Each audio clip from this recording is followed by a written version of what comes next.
For over 235 years, the U.S. Constitution has been the blueprint for our democracy, securing our fundamental freedoms while establishing our three branches of government and how the states work together. But to truly understand its power today, we have to look back at why it was written in the first place. Terrified of British tyranny, the founders swung the pendulum to the opposite extreme.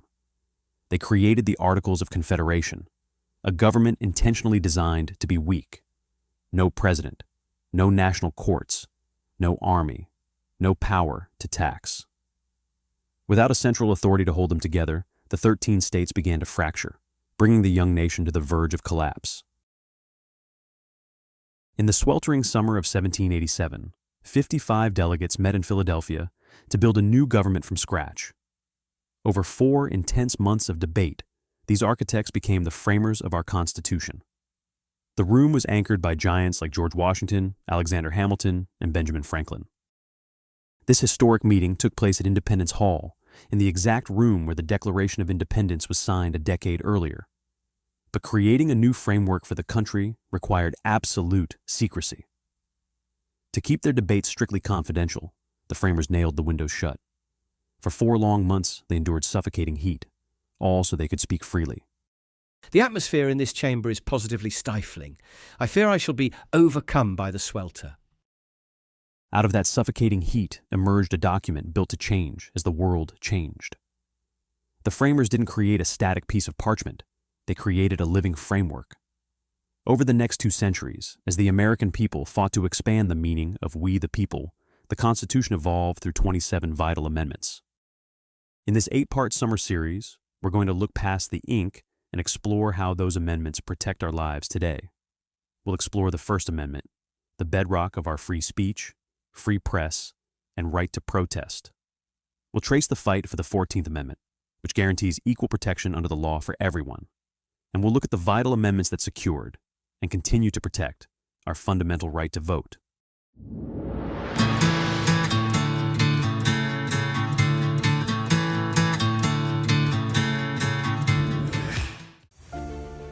But a blueprint is only as strong as the people who defend it. The Constitution doesn't protect itself.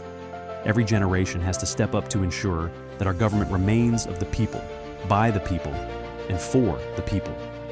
Right here in Spicewood, that work starts with understanding our rights and exercising them. Indivisible is a nonpartisan grassroots movement that began in 2016. In 2024, we launched our own chapter here in Spicewood. Nestled between urban Austin and rural Texas Hill Country, we wanted to meet our community where they reside and focus on our zip code 78669. A few months ago, we realized that pairing our constitutional rights with current events and inviting local leaders to explain where the two intersect could offer a powerful and accessible learning experience for everyone. We quickly realized that partnering with our precinct chairs was an essential to educating and engaging voters in our community. Hi, my name is Martika Andrews. Welcome to Own Your Rights and Shape Your Future video series. Please meet our precinct chairs. Hi, I'm Carl Jones, and I'm the precinct chair for Precinct 367 in Travis County. Hi, I'm Bruce McAllister, Travis County Precinct 366 chair. Hi, I'm Jackson Brower, and I'm the precinct chair for Precinct 363. My name is Joan Altabelli, and I cover Precinct 4 in Burnett County, and that is a small precinct that is out by Lake Travis, and it's pretty rural. Wages are staying flat, prices are going up. What can I do to help, or where can I volunteer? We have to find a way to get the voters engaged.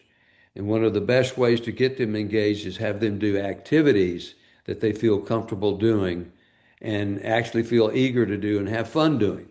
The first one is door-to-door canvassing.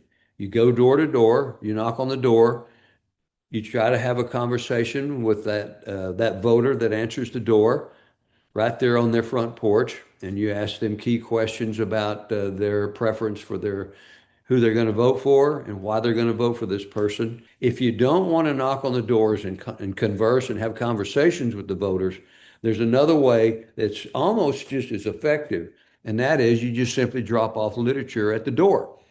So how do you use Minivan so that we can reach our voters?